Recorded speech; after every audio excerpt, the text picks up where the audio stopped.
Police station दाखल 52/25 गुन्हा number यामध्ये जे अंमली पदार्थांवर पोलीस विभागाने छापा घातला होता आणि या कारवाईमध्ये साधारणतः आपल्याकडे 30 कोटीपर्यंत जो मुद्देमाल जप्त केलेला आहे। या गुन्ह्यामध्ये सुरुवातीला 3 आरोपी पोलीस विभागानं घटनास्थळावर आणि वाहतूक करत असताना निष्पन्न केली, त्यांना अटक करण्यात आली। त्यांची पोलीस कस्टडी आमच्याकडे आहे। त्या दरम्यान तपासामध्ये जेव्हा या आरोपींकडे आम्ही सखोल चौकशी केली, यामागं आणखीन काही आरोपी असल्याचं दिसून आलं।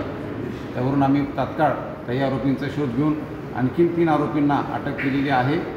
माननीय न्यायालयासमोर त्यांना उभं करून त्या आरोपींचा पोलीस कस्टडी आम्ही घेऊन तपासामध्ये आणखीन पुढं काही धागेदोरे मिळत आहेत, त्यासाठी सखोल कसून तपास करू।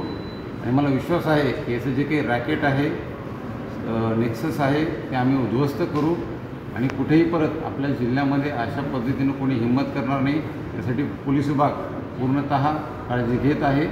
आणि आपल्या माध्यमातून मी सर्व सांगलीकरांना हे आव्हान करतो की आपणही अशा कोणत्याही गोष्टींना बळी पडू नये।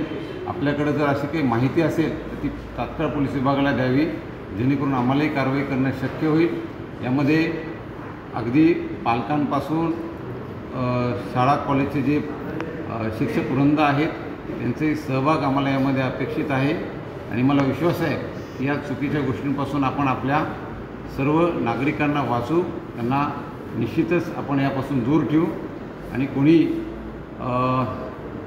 अशा पद्धतीचे गुन्हे करण्यासाठी धजावणार नाही आणि आपल्याकडे कोणी अशा पद्धतीनं सांगलीमध्ये प्रवेशही करणार नाही।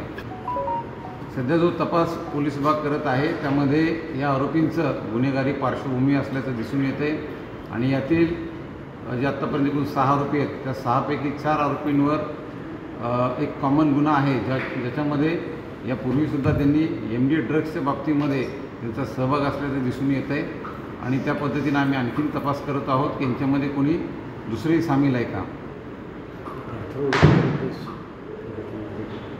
ही सर्व जी आत्तापर्यंत आपण आरोपी ताब्यात घेतलेली आहेत, या आरोपींनी यापूर्वी आर्थर रोड इथे शिक्षा भोगलेली आहे। त्या दरम्यानच्या काळात एकमेकांच्या संपर्कात आलेले असल्याचं दिसून येत आहे। आणखीन यामध्ये काही आरोपी असल्याचं जर निष्पन्न आलं तर त्यांच्यावर आम्ही कारवाई करणार आहोत।